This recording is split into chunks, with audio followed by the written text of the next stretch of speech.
মালদহের ডিআই অফিসে পুলিশের সঙ্গে চাকরিহারাদের ধাক্কাধাক্কি, ধস্তাধস্তির জেরে চরম উত্তেজনা তৈরি হলো চাকরিহারা শিক্ষক ও শিক্ষক কর্মীদের সঙ্গে। বুধবার সকালে ইংলিশবাজার শহরের অতুল মার্কেট সংলগ্ন জেলা শিক্ষা দপ্তর ঘেরাও করে বিক্ষোভ কর্মসূচির ডাক দেয় যোগ্য শিক্ষক শিক্ষিকা ও শিক্ষাকর্মী মঞ্চ।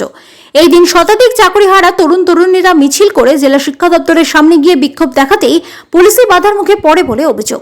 আর তারপরেই শিক্ষা দপ্তরের ভেতরে ঢুকে বিক্ষোভ দেখাতে থাকেন চাকরিহারা প্রার্থীরা। সেই সময় পুলিশের সঙ্গে ধস্তাধস্তি শুরু হয়ে যায়। রীতিমতো চরম উত্তেজনা পরিস্থিতি তৈরি হয় জেলা শিক্ষা দপ্তর চত্বরে।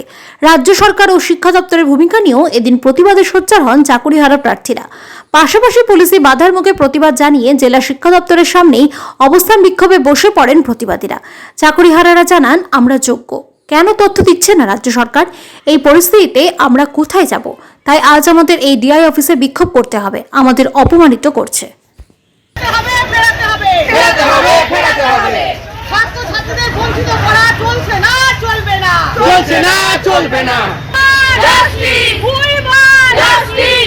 যোগ্যদের লিস্ট তোমায় দিতেই হবে, দিতেই হবে, দিতেই হবে, দিতেই হবে।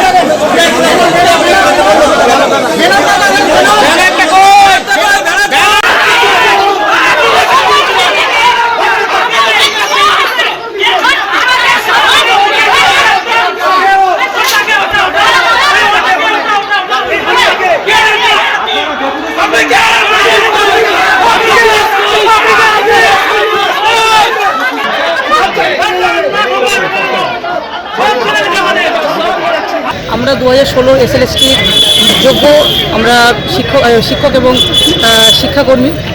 আমাদের আজ এই অভিযানটা হচ্ছে ডিআই অফিসে অভিযান। আমাদের গত 3 এপ্রিল আমাদের সুপ্রিম কোর্ট থেকে আমাদের এই পুরো প্যানেলটাকে বাতিল করা হয়েছে, যেখানে আমাদের কোনো রকম দুর্নীতি কোনো কিছুতে আমাদের নাম নেই, কিছু নেই।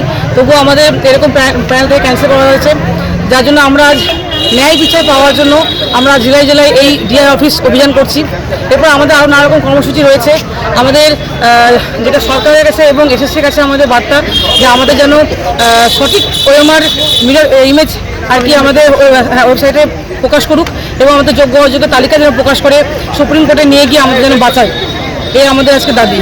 মালদায় প্রায় 600 জনের মতো আমরা আছি। আমরা সেই বার্তা শুনেছি, কিন্তু আমরা তাতে মানে আশ্বস্ত হইনি, কারণ উনি সেই ওনার সে কথার মধ্যে অনেক কিছু ধোঁয়াশা হয়েছে এবং সেখানে আমরা আশ্বাস পাইনি, যার কারণে আমরা আবার সেই এরকম অভিযান আমাদের এরকম নানা রকম কর্মসূচি শুরু করেছি। আমাদের আজ থেকে শুরু হচ্ছে আর কি, আজকে ডিআই অফিসে অভিযান আছে। এরপর পরবর্তী আমাদের আরও নানা রকম অভিযান রয়েছে। হ্যাঁ দিয়েছে, যেহেতু এক্সাম রয়েছে হয়তো তাদের সেরকম ভাবনা চিন্তা হিসেবে দিয়েছে।